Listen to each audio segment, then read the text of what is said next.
আফসানা মিমি বাংলাদেশের সবচেয়ে জনপ্রিয় অভিনেত্রী, model, script writer, television director. তিনি তার অভিনয় ক্ষমতার জন্য অত্যন্ত বিখ্যাত। তিনি একটি আইটেমের জন্য একটি মডেল হিসাবে তার যাত্রা শুরু করেন। তিনি 2 ডজনের বেশি নাটক ও চলচ্চিত্রে অভিনয় করেছেন। প্রাথমিক জীবন। আফসানা মিমি 1968 সালে 20 ডিসেম্বর ঢাকায়, পূর্ব পাকিস্তান বর্তমান ঢাকা, বাংলাদেশ জন্মগ্রহণ করেন। তার একটি অত্যন্ত হাসি খুশি পরিবার আছে।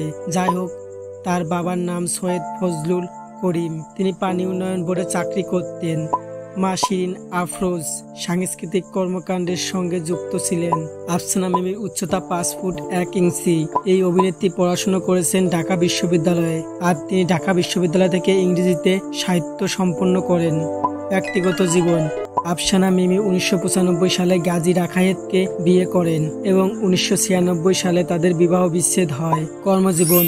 মিমি 1990 সালে বাংলা টেলিভিশনে কোথাও কেউ নেই নাটকে বকুল চরিত্রে অভিনয়ের মাধ্যমে পরিচিতি লাভ করেন। তারপর থেকে তিনি বহু টেলিভিশন নাটক এবং কিছু চলচ্চিত্রে অভিনয় করেছেন। 1992 সালে আজিজুর রহমানের দিল চলচ্চিত্রের মধ্য দিয়ে বড় পর্দায় অভিষেক হয় তার। তারপর নদীর নাম মধুমতি 1994, সীতা নদীর পাড়ে 1999, প্রিয়তম মেশু 2009 ছবিতে অভিনয় করেন। পরবর্তীতে তিনি মনের কথা নামের একটি টেলিভিশনে অনুষ্ঠানে উপস্থাপনা করেন।